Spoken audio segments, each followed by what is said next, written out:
Guys welcome welcome back to our back. YouTube channel. हाँ जी, हम एक वीडियो देखने वाले हैं बड़ी कमाल की। जिस वीडियो का नाम है जी कि रियलिटी ऑफ धुरंधर फिल्म, जो कि ध्रुव राठी जो हैं इसके ऊपर अपनी कमेंट्री है जो भी वो कर रहे हैं। हमें नहीं पता कमेंट्री कहते हैं या कुछ भी, लेकिन वो रिव्यू दे रहे हैं। अपना एक्सपीरियंस रिव्यू दे रहे हैं। तो देखते हैं कि भाई इसमें इन्होंने क्या कहा है। कि कहते हैं what is this shit, what the shit. कुछ ऐसा। तो भाई देखते हैं कि भाई ऐसा इनको क्या इसमें नज़र आया है या क्या महसूस किया जो इन्होंने ये कहा है। धुरंधर तो फिल्म इन्हें पसंद बेसिकली। नहीं आई मतलब एक हिसाब से। हाँ, लेकिन मैंने सुना है आजकल इसकी बड़ी हाइप है धुरंधर फिल्म की, और इन्होंने इसके ऊपर जो है रिव्यू दी है, और शायद इनको ये पसंद नहीं आई या फिर उन्होंने ऑनेस्ट रिव्यू दिया, तो वो तो देख के बाद पता चलेगा। तो स्टार्ट करते हैं हाँ, वीडियो। तो बने रहिए आप हमारे साथ, हम देखने वाले हैं पूरी वीडियो। तो आप भी देखिए, हम भी देखते हैं, करते लेट्स हैं प्ले। प्ले। नमस्कार दोस्तों, इमेजिन करो मैं एक फिल्म बनाता हूं। एक फिल्म जिसमें हमारा मेन किरदार है एक स्पाई, एक जासूस जिसे भेजा जाता है पाकिस्तान में आतंकवादियों के नेटवर्क्स को इन्फिल्ट्रेट करने के लिए। ये एक बड़ा सीक्रेट ऑपरेशन है जिसे हम नाम दे देते हैं ऑपरेशन भवंडर। इस फिल्म में आगे आप देखते हो कि कैसे हमारा जासूस बड़ी मेहनत से काम कर रहा है। ढेर सारे इंटेलिजेंस इनपुट्स वो अपने बॉस और रॉ के चीफ को भेजता है। एक दिन ऐसा ही एक इंटेलिजेंस इनपुट 2018 के समय में उसे पता चलता है। वो अपने बॉस को बताता है, सर 2019 के अर्ली में कहीं ना कहीं एक बड़ा धमाका होने वाला है। उसके बॉस उसे बोलते हैं जल्दी से जल्दी ज्यादा से ज्यादा इंफॉर्मेशन निकालने की कोशिश करो, समय नजदीक आ रहा होता है। कहानी में बहुत सारे ट्विस्ट आते हैं और हमारा जासूस ऑलमोस्ट पकड़ा जाता है, लेकिन किसी ना किसी तरीके से वो फाइनली सक्सेसफुल रहता है। एक दिन वो अपने बॉस को फोन करके कहता है, सर पता लग गया, 14 फरवरी 2019 को पुलवामा में एक आर्मी की कॉन्वॉय गुजरेगी, उसे ये आतंकवादी निशाना बना रहे हैं। बॉस जासूस का धन्यवाद करते हैं और तुरंत जाकर प्रधानमंत्री के ऑफिस में ये इंफॉर्मेशन देते हैं। सीधा प्रधानमंत्री से कहते हैं 11 इंटेलिजेंस इनपुट्स आए हैं सर, हमें इस कॉन्वॉय को बाय रोड नहीं भेजना चाहिए, आतंकवादी हमला होने का चांस बहुत ज्यादा हाई है। यहां पर हमें प्रधानमंत्री के चेहरे की एक झलक देखने को मिलती है, सफेद दाढ़ी, और फिल्म में उन्हें नाम दिया गया है मिस्टर सुरेंद्र गोभी। हमारे जासूस और उनके बॉस को लगता है कि उन्होंने अपना काम बखूबी निभाया, लेकिन 14 फरवरी 2019 अब फिल्म में यहां पर एक पूरा रेड स्क्रीन आ जाता है। फिल्म में यहां पर आपको पुलवामा हमले की असली फुटेज देखने को मिलती है। हालांकि ये फिक्शनल मूवी है, लेकिन फिल्म में हम इस पॉइंट पर असली फुटेज दिखाते हैं। पाकिस्तान में बैठे आतंकवादी इस हमले की खबर सुनकर नारे लगाने लगते हैं खुशी के मारे, और हमारा जासूस जो उनके बीच बैठा था वो चौंक जाता है देखकर, उसका दिल सही में दहल जाता है। उसके चेहरे में कहीं ना कहीं एक डर की झलक देखने को मिलती है, लेकिन आतंकवादी इतनी खुशी मना रहे थे कि वो नोटिस नहीं करते। अगली बार जैसे ही इसे मौका मिलता है अपने बॉस को फोन मिला। हाँ, वो ये होता है ना कि वो आतंकवादियों के साथ ही ना जो होता है वो बम बारूद देता है उनको, उन्हीं लड़कों को जो कि इंडिया में जाके अटैक कर रहे होते हैं। तो फिर जब ये न्यूज़ देखता है कहता है यार इनको तो मैंने अपने हाथों से हथियार दिए जो कि वहाँ पे जाके हमारे लोगों को मार रहे हैं। हाँ, तो इस तरह से उसको बड़ी टेंशन होती है कि यार ये मैंने क्या कर दिया। तो जिसको और दूसरी बात को तकलीफ भी हुई होगी कि मैंने तो उनको इन्फॉर्मेशन भी दी थी, फिर भी इन्होंने रोका क्यों उस चीज को। इन्फॉर्मेशन भी उसने दी थी, लेकिन इन्होंने पहले कर दिया। अच्छा अच्छा अच्छा। तो उनको क्योंकि पता चल गया कि उधर खबर मिल चुकी है, तो इसने कहा कि आप लोगों ने तो अटैक इस तारीख को करना था। तो कहता है कि मुझे वो मिल गया। अच्छा। तो लेकिन वो शुक्र है और बंदा था, इन्फॉर्मेशन इसने भी दी थी, लेकिन वो पकड़ा उन्होंने किसी और को। तो आगे देखते हैं। लाता है, जवाब मांगता है, आखिर हुआ क्या, मैंने इतने सारे इंटेलिजेंस इनपुट्स दिए फिर भी यह हमला कैसे हो गया। बॉस के पास कोई जवाब नहीं था। वो कहते हैं शायद हिंदुस्तानियों के सबसे बड़े दुश्मन हिंदुस्तानी ही है। वो इस बात की तरफ इशारा करते हैं कि कहीं ना कहीं सरकार में ही कोई गद्दार बैठा है जिसकी वजह से हमारे 40 सीआरपीएफ के जवान मारे गए। जासूस को कहा जाता है कि वो अपनी कोशिश जारी रखे। फिल्म में एक सैड सॉन्ग आता है, और जब क्लाइमैक्स की तरफ बढ़ती है हमारी ये फिल्म तो एक बड़ा ही शॉकिंग ट्विस्ट हमें देखने को मिलता है। आतंकवादियों के अड्डे की अलमारियां सर्च करते वक्त हमारे जासूस के हाथ एक ऑडियो रिकॉर्डिंग लगती है, और जब वो इसे सुनता है तो उसे यकीन नहीं होता अपने कानों पर। इस ऑडियो रिकॉर्डिंग में हमारे प्रधानमंत्री गोभी जी की आवाज थी, और दूसरी तरफ बात कर रहे थे आईएसआई के हेड। गोभी जी कहते हैं कुछ लोग मरेंगे मरने दो, कुछ गाड़ियां जलेंगी जलने दो, लेकिन इलेक्शन से ठीक पहले अगर यह हमला होगा तो मुझे इलेक्शन में इसका बहुत बड़ा फायदा मिलेगा। आईएसआई का हेड दूसरी तरफ से जवाब देता है, उन्होंने एक ऐसी रिकॉर्डिंग भी पूरी की पूरी उसके अंदर चलाई है, लेकिन ये वाली नहीं, वो वाली रिकॉर्डिंग जो कि वो हमला हो रहा था ना, अटैक हो रहा था वहाँ पे, तो जो बातें हो रही थी, वो नारे लग रहे थे, तकबीरें उठ रही थी, वो सारी रिकॉर्डिंग थी। अच्छा अच्छा तो मतलब ये सारा का सारा उन्होंने सबूत के साथ मूवी के अंदर दिखाया है। अच्छा। ठीक है सर, 14 फरवरी डन समझे।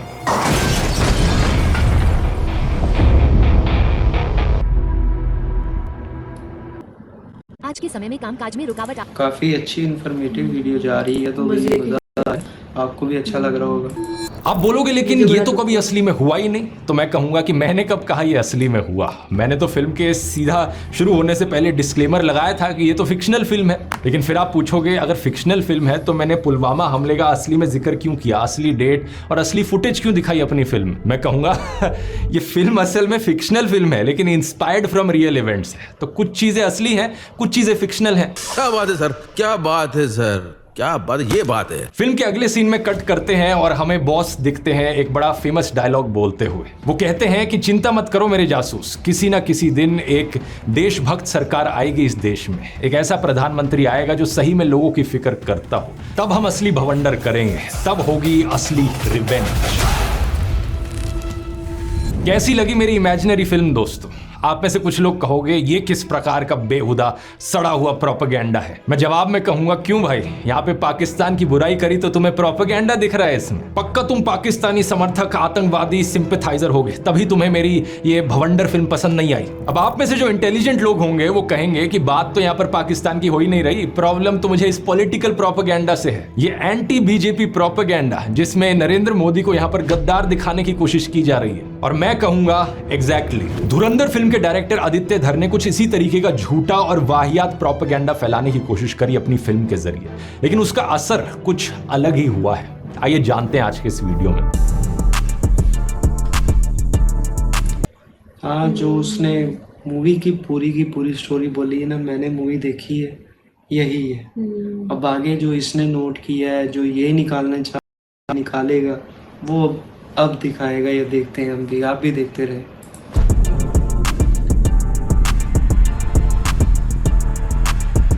इस वीडियो को शुरू करने से पहले एक अच्छी खबर बताना चाहूंगा। 6 महीने के इंतजार के बाद अब AI मास्टर घंटे खाता हूं। फोटोज बना टेक्निक स्क्रीन पर ज्वाइन नहीं कर पाए थे, आज चेंजेस आ चुके हैं।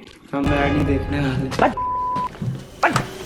ऋतिक रोशन ने कहा कि भले ही फिल्म की पॉलिटिक्स से वो सहमत ना हो, भले ही वो बहस कर सकते हैं फिल्मकारों की जिम्मेवारी को लेकर, लेकिन स्टोरी टेलिंग बहुत अच्छी थी और एक सिनेमा के स्टूडेंट के रूप में उन्हें बहुत कुछ सीखने को मिला। शानदार। तो बेसिकली उनका मतलब यह है कि भले ही प्रोपेगेंडा है लेकिन फिल्म अच्छी बनाई है। लेकिन मैं यहां पर कहूंगा दोस्तों कि भले ही फिल्म कितनी भी अच्छी क्यों ना हो, लेकिन आखिर में है तो प्रोपेगेंडा ही। हिटलर के समय में नाजी प्रोपेगेंडा फिल्म मेकर लेनी रिफेनस्टाल ने फिल्में बनाई जैसे कि ट्रायम्फ ऑफ द विल, जिनकी फिल्म की टेक्निक की बहुत तारीफ हुई। ऊपर से हिटलर की विचारधारा को बढ़ा चढ़ाकर दिखाने वाली ये झूठी प्रोपेगेंडा फिल्में अपने समय में बहुत प्रॉफिटेबल भी थी। अपने साल की सबसे बड़ी बॉक्स ऑफिस हिट्स भी बनी ये फिल्में जर्मनी में। हिटलर को, वही हिटलर जिसको आज तक याद किया जाता है, और कोई खड़ूस और गंदा बंदा हो तो उसको कहते हैं यार ये तो हिटलर ही है ना। लेकिन वर्ल्ड फेमस क्रिटिक सुजान सोनटाग ने अपने आर्टिकल में इस बात पर जोर दिया कि प्रोपेगेंडा तभी इफेक्टिव होता है जब उसे अच्छे से पेश किया जाए, और इसलिए अच्छे से बनाया हुआ प्रोपेगेंडा कहीं ज्यादा खतरनाक है। द ताज स्टोरी और बंगाल फाइल्स जैसी फिल्में इतनी खतरनाक साबित नहीं हुई क्योंकि वो बकवास फिल्में थी, लेकिन धुरंधर एक एंगेजिंग फिल्म है। आपको एंगेज रखते हुए ये फिल्म दिखाती है कि हमारे देश की इंटेलिजेंस एजेंसीज क्रिमिनल्स को हायर करती हैं। क्या कोई भी देशभक्त इंटेलिजेंस ऑफिसर इस बात से सहमत होगा? आदित्य धर अपने पॉलिटिकल प्रोपेगेंडा को फैलाने में इतना मगन हो गया कि उसने वही दिखा दिया जो पाकिस्तान ने भारत पर कई बार इल्जाम लगाया है कि भारत पाकिस्तान में सबवर्सिव एक्टिविटीज के लिए अपने सीक्रेट एजेंट्स को भेजता है। असलियत यह है दोस्तों कि भारत सरकार ने कंसिस्टेंटली ऐसे सभी क्लेम्स को रिफ्यूट किया है। 2012 का यह आर्टिकल देखिए, भारत सरकार ने मना किया कि सुरजीत को इंटेलिजेंस एजेंसीज ने जासूस बनाकर भेजा था। 2016 का यह आर्टिकल देखिए, भारत सरकार ने पाकिस्तान के जासूस वाले दावों को रिजेक्ट किया। लेकिन धुरंधर फिल्म ऐसे ही, हाँ सही कह रहे हैं, इनको पाकिस्तान में भेजने के लिए किसी की ज़रूरत होती है तो वो कहते हैं कि हम उसको भेजते हैं जिसको उससे बदला भी लेना हो और वो क्रिमिनल भी हो तो हम उसको उस तरह से भेज दें। तो ये जो धुरंधर आता है ये क्रिमिनल ही होता है। हाँ, मुझे याद उनका है। हमारा काम में निकल जाए, उसका भी हो जाए। हाँ, एक सीक्रेट एजेंट को हीरो की तरह पेश करती है। अबे तू मेरी तरफ है किसकी तरफ है? आप शायद कहोगे कि ये फिल्म ही तो है, फिल्म में ये सब दिखाने में प्रॉब्लम क्या है? ऐसे तो वाईआरएफ के स्पाई यूनिवर्स की भी फिल्में हैं जिनमें दिखाया जाता है कि एक इंडियन एजेंट पाकिस्तान में जाकर काम कर रहा है। देखना टाइगर। लेकिन प्रॉब्लम यह है कि धुरंधर फिल्म बार बार आपको दिखाती है कि कैसे ये रियल इवेंट से इंस्पायर्ड है। बार बार अपने ट्रेलर में कहती है based on incredible true events. 26 नवंबर के असली आतंकी हमले को दिखाया जाता है, असली न्यूज फुटेज के साथ दिखाया जाता है। आतंकी और उनके हैंडलर्स की रियल लाइफ ऑडियो रिकॉर्डिंग्स तक इस्तेमाल की जाती हैं। इवन पाकिस्तान के शहर लायरी में जो गैंगस्टर्स दिखाए गए हैं, बाबू डकैत, रहमान डकैत, उजैर, इस नाम से रियल लाइफ में गैंगस्टर्स रहे हैं और पुलिस वाला चौधरी असलम भी रियल लाइफ में कैरेक्टर रहा है। सही कह रहे हैं, A to Z मतलब प्रॉपर हर चीज वैसे ही है जैसे ये भी बता रहा है और मूवी में भी है। उन्होंने शेर के मुंह में हाथ डाला है, इनकी नस्लें भी याद रखेंगी। फिल्म ऑडियंस के लिए चौधरी असलम की आवाज थी। एक रियल लाइफ सिनेरियो पेश करती है और उसके बीच में अपनी कल्पना से फिक्शन जोड़ देती है, ठीक उसी तरीके से जैसे हमने अपनी इमेजिनरी फिल्म भवंडर में किया। एक्चुअली में रहमान डकैत की मौत 9 अगस्त को ही हुई थी। वो पुलिस ऑफिसर चौधरी असलम के एक इनकाउंटर ऑपरेशन में मारा गया था, लेकिन फिल्म में ऐड किया गया कि भारत का एक फिक्शनल सीक्रेट एजेंट इसमें शामिल था। दिखाया है कि रहमान डकैत के मरने से पहले वो उसे हॉस्पिटल तक लेकर आया, लेकिन असलियत में ऐसी कोई न्यूज रिपोर्ट नहीं है। आप ये 10 अगस्त 2009 की न्यूज देख सकते हो जहां बताया गया है कि उसका एनकाउंटर बिन कासिम इलाके में हुआ। पीपल्स अमन कमेटी के चेयरमैन अब्दुल मजीद सरबाजी ने एक्सप्रेस ट्रिब्यून को ऑटोप्सी रिपोर्ट के बारे में बताया कि रहमान डकैत को 3 फुट की दूरी से गोली मारी गई। फरवरी 2010 का ये डॉन का न्यूज आर्टिकल देखिए। रहमान की पत्नी ने एलेज किया कि ये एक फेक एनकाउंटर था और एसएसपी चौधरी असलम के खिलाफ एफआईआर ऑर्डर की गई। हम हाई कोर्ट भी जाएंगे, सुप्रीम कोर्ट भी जाएंगे। हम जरदारी साहब से भी अपील करते हैं केस ये जियो न्यूज की हेडलाइन है। केस के मुतालिक गौर करे और चौधरी असलम के खिलाफ एक्शन ले। तो अब क्या फैक्ट है और क्या फिक्शन, ऑडियंस ये नहीं जान पाती, और जानना तो छोड़िए फिल्म में खोए हुए दर्शक इस बात पर गौर भी नहीं करते। इसी कारण से उनके लिए ये सब कुछ एक गॉस्पेल ट्रुथ बन जाता है। आज जो तमाचा है इन लोग के ऊपर, क्योंकि वो हमेशा से सच छुपाते हैं। आज जो मूवीज बन रही है, चाहे आर्टिकल 370 बने, चाहे हक बने और धुरंधर जैसी मूवीज, ये सच है। रियलिटी बेस्ड है तो एजेंट को वहाँ ताली बजाने तो भेजेंगे नहीं, तो वॉयलेंस ही होगा। कि अगर आप इंडियन हो, मैं तो कहूँगा आप कहीं से भी हो, अगर आपको फैक्ट से प्रॉब्लम है तो आपको इस मूवी से प्रॉब्लम है। अब आप में से कुछ लोग सोचोगे कि कई और ऐसी फिल्में होती हैं जो इंस्पायर्ड फ्रॉम रियल इवेंट्स होती हैं, लेकिन उनमें फिक्शन ऐड किया जाता है, जैसे कि भाग मिल्खा भाग हो गई या दंगल की कहानी हो गई। लेकिन आमतौर पर जब फिल्म मेकर्स ऐसा करते हैं वो चीज़ों को और सस्पेंसफुल और थ्रिलिंग बनाने के लिए करते हैं। लेकिन आदित्य थर जब ऐसा करता है वो सिर्फ और सिर्फ अपना झूठा प्रोपेगेंडा फैलाने के लिए करता है, क्योंकि अगर इस सारे पॉलिटिकल प्रोपेगेंडा को आप फिल्म से निकाल भी दोगे तो भी उसके सस्पेंसफुल और थ्रिलिंग होने पर कोई फर्क नहीं पड़ेगा। अब कोई अगर सवाल करेगा आदित्य धर से इस चीज को लेकर तो वो कह देगा कि भाई ये तो फिक्शनल फिल्म है, और कोई पूछेगा कि अगर एक फिक्शनल फिल्म है तो इतने सारे रियल लाइफ इवेंट्स क्यों ऐड किए, तो वो कहेगा लेकिन inspired from real events film है। हो गई आपकी निंजा टेक्निक तैयार डॉग विस्लिंग करने की और प्रोपेगेंडा चलाने की। चिप वाले नोट की मशीन। साल 2011 का हाँ, इंडियन के नकली नोट छापने वाली मशीन भी पाकिस्तानियों के हाथ लगती है। वेरी नाइस यार, हमारा एक छोटा सा बेबी है तो वो डर गया तो उठ गया, तो उसके बाद हम वीडियो कंटिन्यू करते हैं। प्ले। ये न्यूज आर्टिकल देखिए दोस्तों। करेंसी पेपर सप्लाई करने वाली ब्रिटिश कंपनी पर बैन लगा।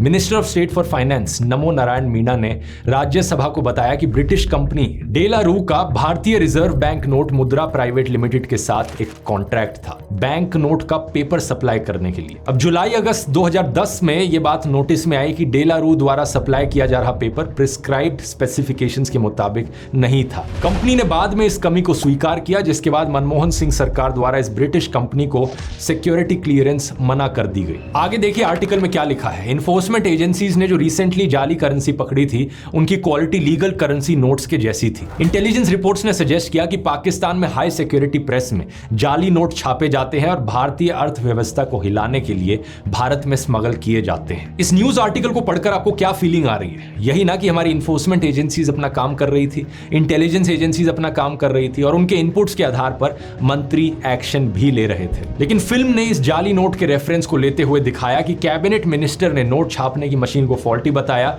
और फिर वो मशीन पाकिस्तान पहुंच गई, जबकि इस बात का रत्ती भर भी कोई सबूत नहीं है। कोई भी ऐसी न्यूज आपको नहीं मिलेगी ऐसा कुछ भी हुआ हो। अगर आप ये कहोगे कि उस समय ये खबर बाहर कैसे आती, लेकिन 2014 के बाद से तो मोदी सरकार आ रखी है। अगर उस समय कुछ ऐसा हुआ था तो उस मंत्री को पकड़ो और जेल में डाल दो। 11 सालों से उसका कुछ भी जिक्र क्यों नहीं किया गया? Hi, my name is Alex. Film में दिखाया गया कि 26/11 हमले से पहले इंटेलिजेंस इनपुट्स मौजूद थे। ये बात सच है। जैसे कि यूके के एक डिफेंस और सिक्योरिटी थिंक टैंक RUSI का ये नवंबर 2009 का आर्टिकल देखिए। इसमें बताया है कि कुछ इंटेलिजेंस इनपुट्स मौजूद थे लेकिन बहुत स्पेसिफिक नहीं थे। पुलिस और कोस्ट गार्ड उन पर एक्शन नहीं ले सकी। रेलवे प्रोटेक्शन फोर्स के पास पुरानी बोल्ट राइफल्स थी। जो एलीट NSG है, नेशनल सिक्योरिटी गार्ड, वो अटैक के 10 घंटे बाद पहुंच सकी, जिससे लॉजिस्टिक्स की कमी दिखती है। ऊपर से उनके पास नाइट विजन गॉगल्स नहीं थे और एक ऑपरेशन कमांड सेंटर की कमी थी। यानी यहां इंटेलिजेंस फेलियर के अलावा स्विफ्ट रिस्पांस और कोऑर्डिनेशन की कमी भी देखी गई। लेकिन क्या हम इन फेलियर्स की वजह से ये अज्यूम कर सकते हैं कि मनमोहन सिंह की सरकार गद्दार थी और उन्होंने जानबूझकर यह हमला होने दिया? अगर आप ऐसा कहोगे तो अटल बिहारी वाजपेयी की सरकार और मोदी सरकार भी उस गद्दारी के कटघरे में आ जाएंगी। क्योंकि चाहे IC-814 का कांधार फ्लाइट हाईजैक हो, कारगिल वॉर हो, 2016 का उड़ी टेरर अटैक हो या 2019 का पुलवामा आतंकी हमला हो, इन सब के लिए भी इंटेलिजेंस पहले से ही मौजूद था। मुझ पर यकीन नहीं होता, इन रिपोर्ट्स को देखो। कांधार फ्लाइट हाईजैक को लेकर पहले से इनपुट थे जिन पर काम नहीं हो पाया और जब प्लेन अमृतसर में रिफ्यूलिंग के लिए उतरा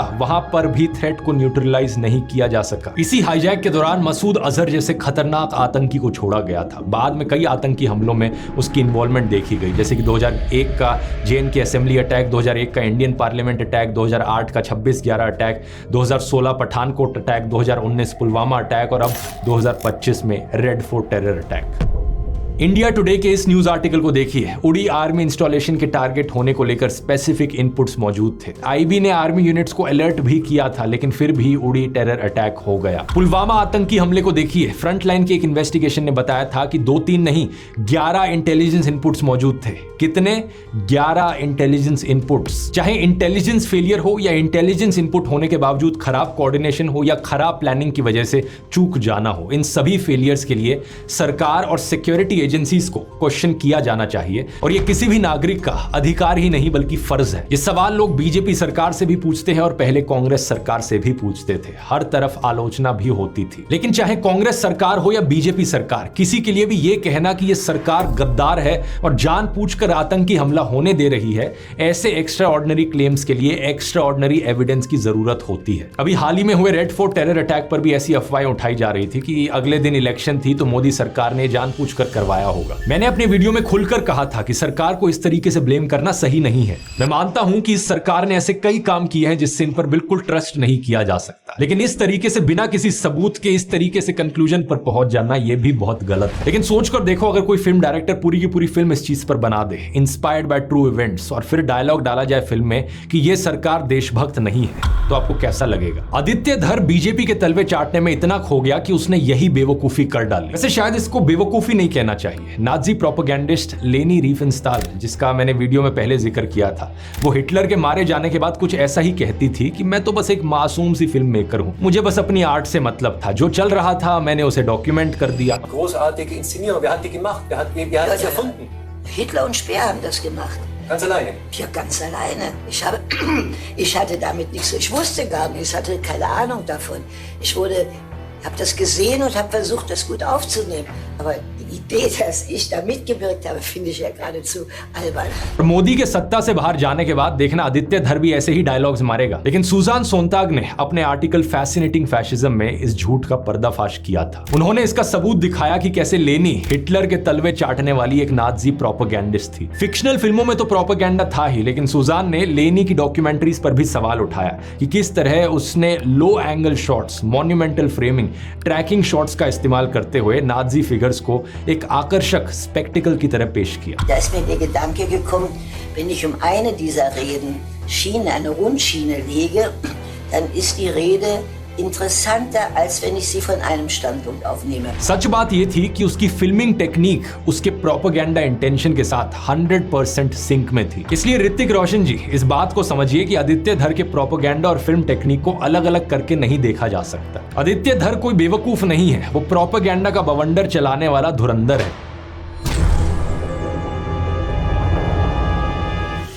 अब सरकार को तो गद्दार डिक्लेयर किया सो किया, लेकिन इंटेलिजेंस ऑफिस जो इस तरह के ना मूवी में वो बार बार चैप्टर दिए गए, चैप्टर 1 चैप्टर 2, ये भी चैप्टर 1 2 से ही लगा हुआ है। हाँ, इसलिए इतनी डिटेल से बेइज्जती कर रहा है, क्योंकि वो चैप्टर पे चैप्टर बेइज्जती हो रही है ना। आंसर का क्या? फिल्म में दिखाया जाता है कि इंटेलिजेंस ऑफिसर को पता चलता है कि भारत पर अटैक होने वाला है, लेकिन उसने सोचा कि ये सरकार तो गद्दार है, इसलिए छोड़ो, क्या ही कुछ करना, इस इंफॉर्मेशन को बस अपने पास रख लेता हूं। सुशांत सिन्हा जैसे जोकर बता रहे हैं कि इस इंटेलिजेंस ऑफिसर अजय सान्याल का किरदार अजीत डोभाल से प्रेरित है। अजय सान्याल के गेटअप में माधवन के किरदार में लोगों को मौजूदा वक्त में भारत के यानी से अजीत डोभाल की साफ साफ झलक दिख रही। लेकिन क्या अजीत डोभाल खुद इस बात को लेकर सहमत होंगे कि ऐसा निकम्मा किरदार उनसे प्रेरित है? एक बार दोस्तों अपने दिमाग से कांग्रेस बीजेपी निकालकर सोचो, अगर आप इंटेलिजेंस ऑफिसर होते तो क्या ऐसे बिहेव करते? एक बार के लिए मान लेते हैं कि आपको सरकार के ऊपर डाउट है, तो क्या आप हाथ पे हाथ धरकर बैठ जाओगे? क्या अपनी तरफ से आप आखिरी कोशिश नहीं करोगे अपने देश को बचाने की? और कुछ और ही नहीं तो कम से कम मीडिया में तो लीक करा ही दोगे। जितने ईमानदार ऑफिसर सीधे आपके अंडर आते हैं, आप उनको लेकर कुछ तो करोगे ना। और ये भी नहीं कर पाए तो फ्रस्ट्रेशन में आकर रिजाइन तो कर ही दोगे कम से कम। या फिर 10 साल तक ऐसे ही खाली हाथ बैठे रहोगे और फ्री की सैलरी लेते रहोगे बस। सर इंटेल मिला है, इस पर तुरंत एक्शन लेना होगा। अभी नहीं, ये इंटेल तब काम आएगी जब कल की अवतार जन्म लेगा, जब क्लाउड होंगे और बेनिफिट कर सकेंगे। सर यूपी के लिए भी एक इंटेल है। अभी नहीं, यूपी की इंफॉर्मेशन को भी संभाल कर रखो। यूपी में एक दिन आएगा जब विन डीजल जैसा दिखने वाला एक सीएम एक दिन आएगा। अभी हमें सैलरी लेनी चाहिए? नहीं, सैलरी लेना नहीं छोड़ना है, क्योंकि शुगर की कैलोरी हलवाई नुमा और ब्यूरोक्रेट की सैलरी बड़ी कसाई नुमा होती है। वैसे सैलरी से याद आया कि फिल्म में जो भारत के सीक्रेट एजेंट पाकिस्तान में काम कर रहे थे, उनकी सैलरी कौन दे रहा था? क्योंकि इनके हिसाब से तो सरकार गद्दार थी, तो वो फिर इस ऑपरेशन धुरंधर को कंटिन्यू क्यों होने दे रही थी? कुछ तो सेंस होना चाहिए था ना यहाँ पर। When you have the perfect सारी चीजें मतलब अखीर बोलता है। कमाल की बात यह है कि कैबिनेट मिनिस्टर, सरकार और इंटेलिजेंस एजेंसीज पर सवाल उठाने के बाद आदित्य धर ने आपको भी नहीं छोड़ा। फिल्म में एक डायलॉग है जिसमें कहा गया है, हिंदुस्तान का सबसे बड़ा दुश्मन तो हिंदुस्तानी है। ये वही नैरेटिव है जो असल जिंदगी में आपने पहले भी सुना होगा। जैसे कि अगर एक राजनीतिक पार्टी को आपने वोट नहीं दिया तो आप गद्दार हो गए। किसी डिफेंस ऑफिसर की वाइफ ने भी अगर ये कह दिया कि देश में एकता जरूरी है और किसी कम्युनिटी के खिलाफ ब्लैंकेट हेट्रेड मत फैलाओ, तो लोग उनको भी गद्दार कहने लगे। आपको केवल इसलिए भी आतंकियों से जोड़ा जा सकता है क्योंकि आप एक मुस्लिम परिवार से हैं। जैसे कि एक बीजेपी नेता ने तो कर्नल सोफिया कुरैशी को आतंकियों की बहन कह दिया था। जिन्होंने हमारी बेटियों के सिंदूर उजाले थे, वही कटे पिटे लोगों को हमने उन्हीं की बहन भेज करके उनकी ऐसी की तैसी करवाई। एक बार मोदी जी के लिए जोरदार ताली दो। यति नरसिंह आनंद ने हमारे पूर्व राष्ट्रपति, हमारे देश के missile man doctor APJ Abdul Kalam को भी जिहादी कह दिया था। अब्दुल कलाम भारत का राष्ट्रपति बना, लेकिन वो नंबर 1 का जिहादी था। कुछ दिन पहले ही अजीत डोभाल की एक ये पुरानी सोशल मीडिया पर क्लिप तेजी से वायरल हुई। ये वीडियो ऑस्ट्रेलिया इंडिया इंस्टीट्यूट के यूट्यूब चैनल पर 11 साल पहले अपलोड हुआ था। 1.5 घंटे के इस वीडियो में जब आप 1 घंटे के आसपास देखते हो तो आपको वहां दिखेगा कि अजीत डोभाल परवेज मुशर्रफ के दिल्ली में हुए एक प्रेस कॉन्क्लेव के बारे में बताते हैं कि कैसे परवेज मुशर्रफ ने इंडिया के एक टॉप मौलाना से पूछा था कि क्या आप खुश हो, तो उन्होंने कहा कि कोई भी भारतीय मुस्लिम किसी भी पाकिस्तानी मुस्लिम से ज्यादा खुश है। आप अपने घर पर ध्यान दीजिए। क्या आप अपने हालात से खुश हैं भारत में? उन्होंने कहा, भारतीय मुसलमान पाकिस्तान के मुसलमानों से कहीं ज्यादा खुश हैं। आप अपने घर और अपने देश का ध्यान रखिए। You take care of your house. Don't bother about us. Ajit Doval कहते हैं कि मुस्लिमों को वोट बैंक की तरह नहीं देखा जाना चाहिए, हमें उनका साथ चाहिए राष्ट्रीय मकसद के लिए, और ऐसे में वो किसी से भी ज्यादा राष्ट्रवादी हैं। वो इतिहास में विलिंग पार्टनर्स रहे हैं और भविष्य में भी होंगे। 1857 की क्रांति में हिंदू भी लड़े थे और मुस्लिम भी। इसके आगे वो ये भी कहते हैं कि ISI ने भारत में खुफिया कामों के लिए जितने लोगों को भर्ती किया है उसमें मुस्लिमों की तुलना में हिंदू अधिक रहे हैं। The number of persons that ISI has recruited for intelligence task in India, there have been more Hindus than Muslims. अगर 1947 से लेकर अब तक उन मामलों को देखें तो 4000 से ज्यादा मामलों में 20% भी मुस्लिम नहीं होंगे। All these cases which come, more than 4,000 cases, probably not even 20%. अब अजीब बात यह है कि अजीत डोभाल इस वीडियो को डीप फेक कहते हैं। ये वीडियो तब वायरल हुआ था जब रेड फोर्ट टेरर अटैक के बाद कुछ नफरतखोर लोगों ने देश के सभी मुसलमानों पर सवाल उठाना शुरू कर दिया था। अजीब बात देखिए कि जब कोई हिंदू आईएसआई के लिए मुखबिरी करते हुए पकड़ा जाए तो वो बस एक हिंदू ने किया, लेकिन मुंबई से मैनहट्टन तक कहीं भी कुछ हो जाए जिसमें कोई मुस्लिम इन्वॉल्व है तो देश के हर एक मुसलमान की देशभक्ति पर सवाल उठाया जाता है। आज के दिन सभी नफरतखोर प्रोपेगेंडा फिल्में यही कीचड़ फैलाती हैं ताकि इस कीचड़ में कमल खिल पाए। धुरंधर फिल्म में भी बड़े सटल तरीके से यह किया गया है। किसी भी सीन में कोई पाकिस्तानी कहीं पर पाकिस्तान जिंदाबाद का नारा नहीं लगाता, सब लोग सिर्फ अल्लाहू अकबर बोलते हैं। और जब विलन रहमान डकैत मारा जाता है तो हमें जय हिंद नहीं सुनाई देता, बैकग्राउंड में चलता है अस्तो मा सदगमय। बार बार फिल्म में आदित्य धर ने ये अस वर्सेस देम का नफरतखोर प्रोपेगेंडा डाला है। फिल्म में वो इंटेलिजेंस ऑफिसर भी कहता है कि वो लोग तो दंगा कर देंगे। यहाँ साल 2007 में उत्तर प्रदेश की बात हो रही होती है। उत्तर प्रदेश सरकार पर भी तंज कसा जाता है। उस समय पहले मुलायम सिंह यादव और फिर मायावती की सरकार थी। इस चीज को इंग्लिश में डॉग विस्लिंग कहा जाता है। जो सीटी हम कुत्तों के लिए इस्तेमाल करते हैं वो आमतौर पर इंसानों को सुनाई नहीं देती। इसी तरीके से काफी हद तक नफरतखोर प्रोपेगेंडा इस फिल्म में डॉग विस्लिंग की तरह है। आम जनता को शायद उतना समझ नहीं आएगा, लेकिन कम्युनल हेट्रेड फैलाने वाले जो नफरतखोर लोग हैं उन तक ये पॉलिटिकल मैसेज बड़ी आसानी से पहुंच जाएगा। तो अभी तक आपने देखा दोस्तों कि कैसे आदित्य धर ने दुनिया के सामने डॉक्टर मनमोहन सिंह जैसे देशभक्त को बदनाम किया, इंटेलिजेंस एजेंसीज के बारे में नॉनसेंस बातें फैलाई कि वो क्रिमिनल्स को हायर करती हैं और इंटेलिजेंस ऑफिसर्स हाथ पे हाथ धरे हुए बैठे रहते हैं। मुस्लिमों के खिलाफ सटल डॉग विस्लिंग की, हिंदुस्तानियों को देश का दुश्मन बताया। लेकिन फिल्म में सबसे प्रॉब्लमेटिक सीन तो है 26/11। हाँ जी, क्या महसूस किया अब तक, आगे भी बताते हैं लेकिन अभी को यार अभी तो ऐसे ही लग रहा है कि ये सही कह रहा है। मतलब वो अगर उन्होंने मूवी बनाई थी तो उनको भी सोचना चाहिए था ना कि मतलब अगर उनका दिल साफ था तो उनको ये सोचना चाहिए था कि कहीं इसका गलत मतलब ना निकल आए। लेकिन उनको पता था सारी स्टोरी का, फिर भी उन्होंने बनाई, तो फिर जाहिर आप सवाल तो उठेंगे। हाँ, और देखो वो सही कह रहा है कि जहाँ पे भी कहीं अगर मुस्लिम का नाम आ गया ना तो वो तो भाई पूरी कम्युनिटी पे पड़ जाएंगे कि भाई ये गद्दार हैं, ये गद्दार हैं। तो लेकिन कहीं और हो जाए तो फिर वो सोचते भी नहीं, बस गुजार देते हैं। तो ये बड़ी मीनिंगफुल चीज़ें हैं ना ये सारी चीज़ें। तो इंडिया में वही कि वो बस मूवी बना दी, चला दी, तो उससे वो आम जनता को तो पता ही नहीं चलता, लेकिन जो बड़े होते हैं ना शातिर, वो उस चीज़ को बढ़ावा देते हैं। नहीं, जिनके ऊपर सवाल किया जा रहा है, जैसे हुकूमत के ऊपर सवाल है ना, इंडियन गवर्नमेंट पे है, तो फिर उनको फील होगी ये चीज़। वो यही बात कर रहा है कि अवाम को इतना फ़र्क नहीं पड़ा, लेकिन जो गवर्नमेंट है, जो बड़े ओहदों पे लोग बैठे हैं, उनको ये चीज़ फील होगी। चले अटैक वाला 26/11 हमले के बाद पाकिस्तानियों को भारत पर हंसते हुए दिखाया गया है। उन्हें डायलॉग दिया गया कि भारत का रिएक्शन फुस रहा, अमेरिका भारत को गाजर दिखाता रहा। आदित्य धर से मैं पूछना चाहूंगा, पिछले महीने ही महाराष्ट्र के मुख्यमंत्री देवेंद्र फडणवीस ने 26/11 अटैक के शहीदों को श्रद्धांजलि दी थी। शहीद हेमंत करकरे, अशोक कामटे, विजय साड़स, वो यही कहते थे ना, उन्होंने कहा कि भारत अमेरिका अमेरिका कहता रहे और आगे से अमेरिका उसको गाजर दिखाता रहे। तो ये भी चीज हुई थी उसमें। तुकाराम ओंबले, इनमें से किसी का भी नाम सुना है कभी? नाम तो तूने सुना होगा, लेकिन तेरे जैसा घटिया आदमी प्रोपेगेंडा फैलाने में, खुद के ही देश पर जोक्स मारने में इतना खो गया कि तूने इन शहीदों का कोई भी सीन, कोई फुटेज, कोई खबर, कुछ भी इंक्लूड करना जरूरी नहीं समझा। ये जो थे एएसआई तुकाराम ओंबले, उनके हाथ में सिर्फ एक लाठी थी दोस्तों, लेकिन किसी डर के बिना वो आगे बढ़ गए। उनको कई गोलियां लगी, लेकिन आगे जाकर अजमल कसाब की बंदूक पकड़ ली। जानते हो क्यों? क्योंकि उनके कोलीग संजय गोविलकर ने कहा था, याला मारू नको, हाँ एविडेंस आए, यानी इसे मारना मत, ये एविडेंस है। क्योंकि उन्होंने अजमल कसाब को जिंदा पकड़ा, इसी वजह से पाकिस्तान को पूरी दुनिया के सामने एक्सपोज किया जा सका, इंटरनेशनल प्रेशर बनाया जा सका, भारत का केस मजबूत हुआ। लेकिन आदित्य धर को पाकिस्तानियों के मुंह से अपने ही देश का मजाक उड़वाना है। पहले भी एक वीडियो में मैंने बताया था कि किस तरह से गोदी इकोसिस्टम के चुचुंदर भारत की फॉरेन पॉलिसी और इंटरनेशनल इमेज को डाउन करते रहे।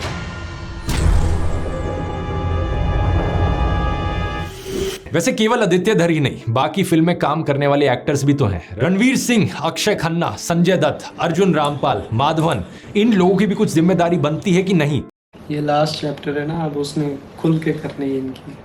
लेकिन दिक्कत यह है दोस्तों, हमारे देश में ज्यादातर एक्टर्स सभी सोशल रिस्पॉन्सिबिलिटी से पीछे हट जाते हैं। वो अपने आप को सिर्फ भाड़े के टट्टू की तरह देखते हैं। भाड़े का टट्टू पता है ना दोस्तों, चाहे आप उसके ऊपर बंदूक लाद दो, भट्टे से ईंट डाल दो, शॉल की गठरी बांध दो, भाड़े के टट्टू को कोई मतलब नहीं। उसका काम तो है बस बोझ ढोना, खुद का कोई दिमाग नहीं लगाना। बॉलीवुड एक्टर्स भी यही कहते हैं कि हम तो सिर्फ एक्टर्स हैं, हमें थोड़ी कोई दिमाग लगाना है, हमसे जो करने को कहा जाएगा हम वो करेंगे। इसलिए कभी ये लोग बेटिंग एप्स को प्रमोट करते हैं, कभी पान मसाला को प्रमोट करते हैं, तो कभी नफरतखोर प्रोपेगेंडा फिल्मों का प्रचार करते हैं। ऐसे बहुत कम एक्टर्स हैं हमारे देश में जो अपनी सोशल रिस्पॉन्सिबिलिटी समझते हैं।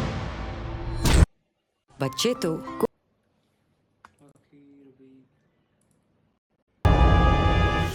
धुरंधर फिल्म में एक और बड़ी प्रॉब्लम है गैंगस्टर्स का डिपिक्शन। रहमान डकैत एक शैतान किस्म का आदमी था। ड्रग्स, बंदूक, एक्सटॉर्शन, किडनैपिंग, मर्डर, उसने अपनी मां को भी मार डाला था। उसके एसोसिएट्स ऐसी ऐसी चीजें करते थे जिसे शब्दों में बयां करना भी पॉसिबल नहीं है। लेकिन फिल्म में इसका कैरेक्टर, रहमान डकैत ने अपनी माँ को तो मारा, अपने बाप को भी मार दिया। अच्छा, मुझे नहीं बस इसकी स्टोरी का पता। मतलब मूवी के अंदर दिखाया गया, मुझे खुद नहीं पता था पाकिस्तानी हो गए, क्योंकि वो तो बड़ी पुरानी बात थी। तो लेकिन अब मूवी आई तो मूवी के बाद जो है चौधरी असलम की वीडियोस सामने आनी शुरू हुई, रहमान डकैत के लोग घर को विजिट कर रहे हैं और ये सारी चीज़ें, तो तब खुली ये चीज़ें खुलासा हो गया। एक्टर एक अलग ही कूल स्वैगर के साथ निकल कर आता है। माथे पर जुल्फे छाई हुई हैं, डायलॉग बाजी करता है और उसका डांस इंस्टाग्राम पर वायरल हो जाता है। किसी शैतान आतंकवादी को इस तरीके से कूल पर्सोना में स्टाइलाइज करना शोभा देता है क्या? इससे पहले भी मैंने ऐसी फिल्मों को क्रिटिसाइज किया है, जैसे कि once upon a time in Mumbai जैसी फिल्में, जहां पर गैंगस्टर्स को बड़ा कूल दिखाया जाता है, वो गाने गाते हैं, बॉलीवुड फिल्मों में ऑलमोस्ट एक हीरो की तरह दिखाया जाता है उन्हें। आदित्य धर ने यहाँ पर ना सिर्फ रहमान डकैत को इस तरीके से ग्लोरीफाई किया, बल्कि उसके वायलेंस को भी बहुत कूल तरीके से दिखाया। रंबो हो गाने पर गन फाइट चल रही है, कोई किलिंग सीन बर्फ में है तो कोई लड़ाई जंगल में है। डांस कोरियोग्राफी तो आपने सुनी ही होगी, लेकिन यहाँ पर वायलेंस कोरियोग्राफी देखने को मिलती है। अगर आप उन लोगों में से हो जिनको एनिमल और धुरंधर टाइप की हाइपर वायलेंट फिल्में पसंद आती हैं, जरा अपने आप से सवाल पूछकर देखना, आखिर क्यों पसंद आ रही है आपको ये फिल्म? क्या आपके मन के अंदर ये फीलिंग आती है कि किसी इंसान का सर तरबूज की तरह टूटता हुआ मैंने देखा, वाह ये देखकर मुझे मजा आ गया। किसी इंसान को मैंने उबलती हुई कढ़ाई में गिरकर मरते हुए देखा, ओहो क्या मजा आया है देखकर। किसी का सर बंदूक से उड़ा दिया जाता है तो किसी को पेट से लटकाकर फांसी चढ़ाई जाती है, अरे क्या स्वाद आता है देखकर। जरा खुद से पूछकर देखो, अगर आप इन चीजों को एंजॉय कर रहे हो तो कितनी पागलपंती वाली चीज है ये। जिन लोगों को इस लेवल का खून खराबा देखना पसंद आता है वो असल जिंदगी में बहुत फ्रस्ट्रेटेड लोग होते हैं। और एनिमल फिल्म के सक्सेस के बाद आदित्य धर को भी समझ आ गया था कि सोसाइटी में फ्रस्ट्रेशन है, लोगों के अंदर एक ब्लड थर्स्ट है, और इसलिए उन्होंने धुरंधर फिल्म में लोगों की सैडिस्टिक डिलाइट का खूब ख्याल रखा है। हर थोड़ी देर में अलग अलग तरीकों से खून बरसता है स्क्रीन पर। तो बेसिकली देखा जाए तो गैंग्स ऑफ वासेपुर जैसी गैंगस्टर फिल्म ले लो, उसे पाकिस्तान में सेट कर दो, एनिमल फिल्म जितना वायलेंस डाल दो और छिड़क दो उसके ऊपर अपना पॉलिटिकल प्रोपेगेंडा। धुरंधर की स्क्रिप्ट तैयार है। आदित्य धर जैसे लोग फिल्म मेकिंग और आर्ट के नाम पर धब्बा है, क्योंकि आर्ट का काम होता है लोगों को सेंसिटाइज करना, लेकिन ये अपनी फिल्मों के थ्रू डिसेंसिटाइज करते हैं लोगों को, अपने ही देश का मजाक उड़वाते हैं। अगर आप लोगों को वाकई कोई देशभक्ति वाली फिल्में देखनी है तो बहुत सी अच्छी फिल्में हैं। प्रहार, बॉर्डर, राजी, 1971, सरफरोश, सैम बहादुर, पिप्पा, नीरजा, स्वदेश, चक दे इंडिया। आप बताओ नीचे कमेंट्स में लिखकर दोस्तों आपकी फेवरेट पेट्रियोटिक फिल्म कौन सी है। आखिर में मैं आदित्य धर से कहना चाहूंगा कि अगर तू बाज नहीं आया इस तरीके का झूठा प्रोपेगेंडा अपनी फिल्मों में डालने से, तो तेरी लेगेसी आगे चलकर वही होने वाली है जो हिटलर की फेवरेट फिल्म मेकर लेनी रिफेनस्टाल की थी। बाद में ये बहाने मत देना कि मैं तो बस एक आर्टिस्ट था, अपना काम कर रहा था, जो देश की हालत थी उसके अकॉर्डिंग मैं चल रहा था। और प्रधानमंत्री नरेंद्र मोदी से भी मैं एक चीज कहना चाहूंगा, आप आजकल बहुत मजाक उड़ाते हो नेहरू का और मनमोहन सिंह का। नेहरू जी, नेहरू जी, नेहरू जी, नेहरू जी,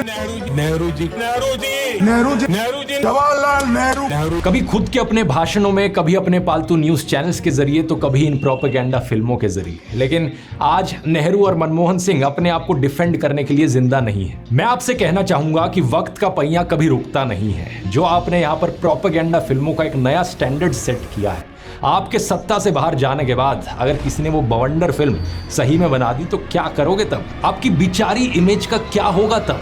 जरा सोचकर देखना इस बारे में। वाह रे वाह, लाजवाब।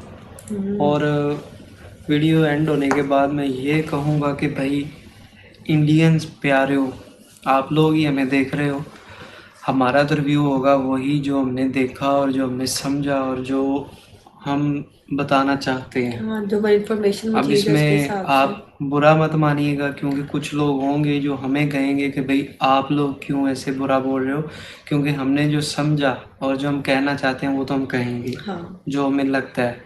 जी, क्या यार, कहती मुझे है? फर्स्ट ऑफ ऑल तो ना, मैं ये जिसकी हमने अभी वीडियो देखी है ना, ये बड़ा अच्छा बोल रहे हैं, मतलब उनके बोलने का स्टाइल मुझे बहुत अच्छा लगा। मैंने फर्स्ट टाइम ये वीडियो देखी है। सेकंड ध्रुव बात, राठी। जुब राठी। दूसरी बात ये कि जो मूवी का थोड़ा रिव्यू सुन के था, बोल लो। मूवी का जो रिव्यू था ना, वो बहुत कमाल का था। मतलब मैंने ये मूवी देखी नहीं है, लेकिन इनके मुंह से सुनी है। ऑब्वियसली इसमें देखी ही होगी, तो उसको देख के ही ये हाँ, बयान कर उन्होंने रहे देखी है, हैं। जो जो मैंने हाँ देखी है, हाँ, उन्होंने तो देखी है, मैंने भी देखी है, और जो वो कह रहे हैं वो हर चीज उसी के अंदर है। उसी के अंदर है, तो फिर इसका हाँ, मतलब वो बात ठीक कर रहे हैं। मैंने बीच में भी ये बात बोली थी कि अगर जिस इंसान जिसने डायरेक्ट की है ना ये मूवी, उसको हर चीज़ का पता था।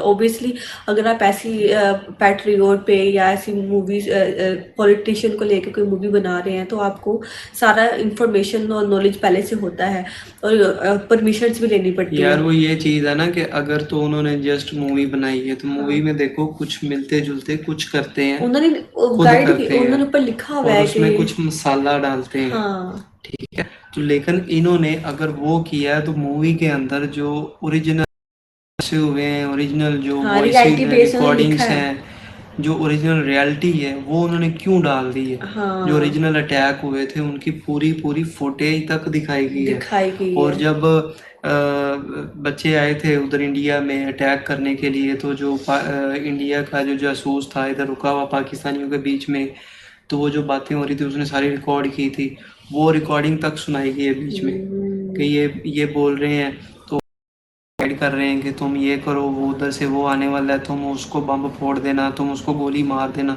क्योंकि वो सुन रहे थे ना उधर। तो ये सारी चीज़ें बीच में सुनाई गई हैं जो कि ओरिजिनल उन्होंने कहा है। ओरिजिनल है। तो फिर ये क्यों ओरिजिनल डाली गई हैं जबकि एक स्टोरी बेस्ड मूवी ये थी? तो स्टोरी बेस वही बात वो कर रहा है, तो इस हिसाब से देखा जाए तो उसके बाद भाई हम लोग ये नहीं कि आप करते रहे। हमने हमेशा इंडियन कंटेंट की तारीफ की, जो हम देखते हैं हमें अच्छा लगता है, लेकिन ये इसमें थोड़ा सा वो है। मूवी अच्छी है, उसको डायरेक्ट अच्छा किया गया, एक्टिंग हर चीज़ हर कमाल, चीज़, स्टोरी भी लेकिन बहुत कमाल की स्टोरी चलाई भी गई। कमाल की है, लेकिन भाई जिस चीज़ पे तनकीद होगी वो वो जाहिर बात है। वो इंडिया के लिए, हाँ क्योंकि ध्रुव राठी भी यही कह रहे हैं, और हाँ हम पाकिस्तानियों ने भी, मेरे सामने, मैं तो इंडियंस के लिए वो देखता हूँ, कंटेंट सारा करता हूँ, तो लेकिन मेरे सामने हमारे खुद के पाकिस्तानियों ने इस चीज़ पे इंडिया का ही मजाक उड़ाया है। हाँ, जबकि चक दे इंडिया और कई सारी जो फिल्में सारी बॉर्डर बनी है है ना, ना। बॉर्डर भी तो देखो, सनी देओल ने किस तरह ताड़े मार मार के, मतलब हाँ, पाकिस्तान के, वो कहते हैं ना, नाक छुटवा दी थी। पाकिस्तान मतलब वो मूवी थी, मूवी और थी, मूवी के अंदर भी ये दिखाया गया कि हम अपने वतन के लिए क्या कर क्या कर सकते हैं। सकते, वो हमें तो पसंद आई, हम लेकिन तारीफ करते हैं। उन्होंने क्या दिखाया इस मूवी के अंदर कि पाकिस्तानियों को बहुत यही जैसे बढ़ा चढ़ा के, जो कि इंडिया नहीं चाहता, इन्होंने वो दिखा दिया। हाँ, तो मतलब पाकिस्तानी इतने हैवी टेररिस्ट हैं या जो भी हैं, हर चीज़। नफरत पैदा करने की कोशिश हाँ, की है। तो लेकिन वो उन्होंने बनानी चाहिए थी ना, जैसे कि अगर हम, हमारी कंट्री पाकिस्तान की, तो हम अपने खिलाफ थोड़ी कोई मूवी बनाएंगे, हाँ हम दूसरे के खिलाफ बनाएंगे। जैसे हाँ अगर बॉर्डर मूवी बनी है पाकिस्तान के खिलाफ है, चक दे इंडिया बनी है, वो बेस पे उधर ही बनी है। ये नहीं था कि वो इंडिया के अंदर ही वो अपने खिलाफ बना लें। तो अभी के वो पाकिस्तान में कही गई है, बहुत सारे मजाक उड़ रहे हैं कि इंडिया ने क्या बनाया, अपनी बेइज्जती खुद ही करने लग गया। मतलब हम लोग तो पहले करते ही थे, ये कह रहे थे लोग, हाँ तो अब वो अपनी बेइज्जती खुद ही करने पे आ गए। हाँ। तो ये सारी चीज़ें चल रही थी। लेकिन भाई काफ़ी ज़्यादा ये मूवी मतलब अच्छी है, मतलब इंटरेस्टिंग है, देखने को दिल करता है। लेकिन जो बात है वो हम आप लोगों से कर दी है, जो हमें फील हुआ है, तो भाई थोड़ा सा ध्यान रखना चाहिए इस चीज़ का, डायरेक्टर्स को, स्टोरी को थोड़ा पहले वो खुद सोच लेना, खुद वो समझ ले को करना क्या चाहता है, प्रेजेंट करना क्या चाहते हैं, रियलिटी या फिर वो क्या कहते हैं स्टोरी अपनी जो है story। ना उधर की तो आवाम, वो तो बेचारी सुनेगी, वो हाँ जो उसको लगेगा मूवी के रिलेटेड उसको सच मान लेगी। हाँ लेकिन जो वहाँ के पॉलिटिशियंस हैं, बहुत हैवी और आवाम का दिमाग खराब करने वाले, वो उस चीज़ का अलग फ़ायदा उठाएंगे, हो सकता है उस चीज़ से वो दंगे भी शुरू कर दें कि भाई पाकिस्तान ने ये किया था, ये हो गया, क्योंकि वो बैठी हुई बात है, गुजरी हुई बात है, हमें तो पता ही नहीं था। मुझे लगता है हम तो थे ही जब तब छोटे छोटे, जब ये बात और ये चीज़ हुई, तो ये काफ़ी अच्छी इन्फॉर्मेशन वीडियो थी। हाँ, तो भाई आपको कैसी लगी? आप लोग क्या सोचते हैं इस बारे में कि मतलब वो जो हमने वीडियो देखी वो सही है, गलत है? जो हमारा रिव्यू है हाँ, वो और जो गलत है, ये मराठी सही को आप है? क्या समझते हैं? क्योंकि हाँ। हमने पहले कभी भी नहीं इनकी वीडियो देखी, बहुत ही हाई लेवल वीडियो थी, और मैंने खुद ये मूवी देख रखी है, तो मैंने कहा चलो सुनते हैं आप लोगों के साथ, थोड़ा वो हो जाएगा कि मैंने जो सुना है ये क्या कह रहे हैं, तो आपका रिव्यू भी हमारी तरफ आएगा कि आप क्या कहते हो कि इसमें क्या सीन है। हाँ, क्योंकि आप लोग वहाँ पे रहते हैं इंडिया में, आपको वहाँ पे ज़्यादा आपकी पता है। रियलिटी शायद हमारे पास गलत इन्फॉर्मेशन आई हो, क्योंकि हम लोगों ने एज अ पाकिस्तानी जो हम लोग प्रेजेंट की जाती है हमने वो देखी है।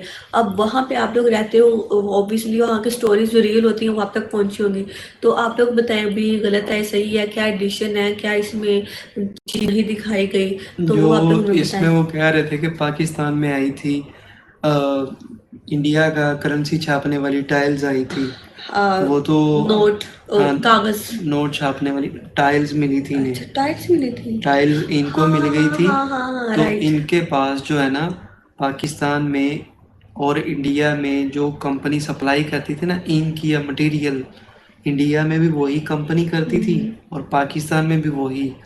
तो इन्होंने कुछ ऐसा किया कि वो उनसे उस कंपनी से ना, जो इंडिया का मटेरियल यूज़ होता है, इन्होंने लिया और इन्होंने नकली नोट छापे और नकली नोट इन्होंने इंडिया में सेल किए। तो इससे पाकिस्तानी जो ये करने वाले थे उनको कितना फ़ायदा हुआ होगा और कितना इंडिया को लूटा होगा। तो ये चीज़ें अगर तब हुई थी तो उस टाइम पे क्यों नहीं उनको उठाया गया हाँ, कि अगर वो नकली नोट छप रहे हैं, छप रहे हैं, तब क्यों नहीं एक्शन उसके लेते हैं स्टैंड उसके लिया ऊपर। गया। हाँ तो वो कह रहे हैं कि वही तो उन्होंने क्यों नहीं किया। हाँ ये तो चीज़ें हैं और वो ब्लेम उन पे डाल रहे हैं जो कि इस दुनिया में नहीं है। अगर तो वो होते तो फिर वो खुद को करते, डिपेंड हाँ, करते। खुद को डिपेंड करते हैं, अब हाँ, जो है ही नहीं। तो ये उनके चीज़ें बारे सारी, में मोदी जी बार बार नाम भी लेते हैं उनका, वो ऐसे, लेकिन वो बेचारे अपने आप को डिफेंड, इनको हाँ, पता है वो जो तो मर्जी कह लो वो तो आप, फिर ही वो जब तो हाँ, कोई चला गया बेचारा पीछे से, जो मर्जी जो कहते रहो, मर्जी कह लो, तो उसने कौन सा आगे से कहना है कि हाँ, भाई मैंने ऐसा नहीं किया था। नहीं किया था। तो अच्छा था हमें और तो। एक बात और, जो रहमान डकैत की उन्होंने बात की वो मुझे वाकई में दिल से अच्छी लगी, कि आप लोग मतलब एक जो इंसान मर्डरर है, जो इंसान इतना बड़ा हाँ, जिसने अपनी क्रिमिनल माँ है, को मार दिया, उसको अपने आप, हाँ बाप तक को मार दिया। हाँ, उसको हम प्रमोट कर रहे हैं, ये चीजें हम अपनी सोसाइटी में प्रमोट कर रहे हैं, अपने बच्चों को हम क्या दिखा रहे हैं, अपने हाँ, स्टूडेंट्स को हम क्या दिखा रहे हैं, आने वाली नस्लों को हम क्या सबक दे बहुत रहे हैं कि सही जो बात लोग है। ऐसे करते हैं वो अच्छे होते हैं, वो हीरो होते हैं, उनके तो लोग वाह वाह करते हैं, हमें ऐसे ही दिखते हैं ना मूवीज और के थ्रू। एक ये और सही बात है ना हाँ कि आजकल मूवियाँ चली यही रही हैं, एनिमल चल गई, और जो उधर से आई थी साउथ की फिल्में जिनमें मतलब खून ही खून होता है, मतलब देख के दिल करता है मतलब बंदा ना खुद भी ऐसा हो जाए।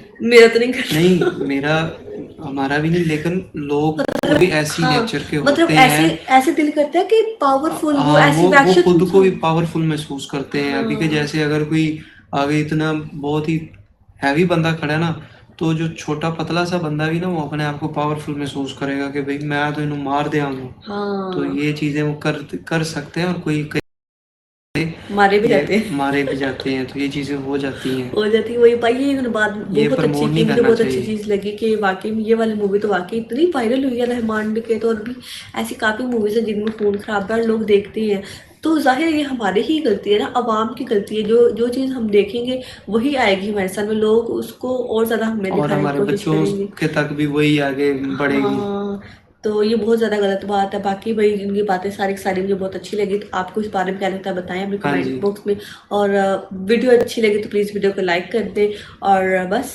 हाँ जी, बस आपकी जो राय है, आप हमारे लिए क्या समझते हैं, या अगर हमने कोई बुरा बोला हो तो हम माजरत चाहते हैं, लेकिन जो हमारे दिल में था, जो ओरिजिनल था, वही बोल दिया। हाँ ना कहीं लिखा हुआ है, ना कुछ हमने सोचा था कि इस वीडियो के बाद बोलेंगे, जो हमने सोचा समझा वो आपको बता दिया। हाँ, तो बस फिर भी अच्छा लगा तो लाइक कर दो, कमेंट सेक्शन में बताओ, तो दुआ में याद रखिएगा, हम फिर मिलेंगे, मेरी इजाज़त, बाय बाय। बाय।